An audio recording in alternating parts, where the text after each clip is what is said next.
تقول ايه لاهل غزه وبيحصل في اهل غزه؟ اصمدوا وانتوا رجاله وما رضيتوش تسيبوا ارضكم وتمشوا وتخلوا، وفضلتوا قاعدين في بيوتكم، قلتوا تموتوا في بيوتكم وما تخرجوش بره.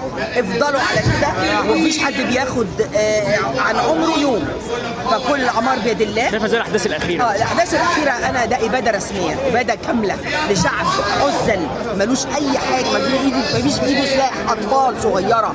يعني ايه عايزين؟ ايه عايزين ترحلوا الفلسطينيين على مصر وعلى دول تانية وتقعدوا انتوا واخدين البلد على الجاهز؟ ده مش هيحصل. مفيش فلسطيني هيسيب بلده. والسيد الرئيس اتكلم كلام في منتهى الحسم ان مفيش حد معبر رفح مش هيتفتح، ومفيش تهجير للفلسطينيين، ده لصالح الفلسطينيين قبل المصريين.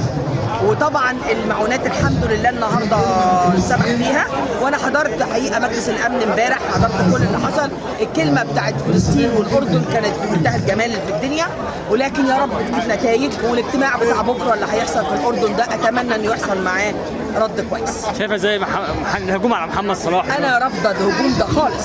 الراجل ده خير جدا، وانا اعلم حاجات غير معلنه بيعملها في بلده وفي غير بلده، ما بيسيبش حد.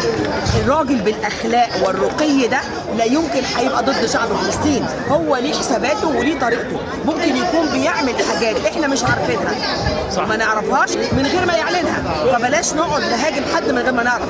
شكرا جدا.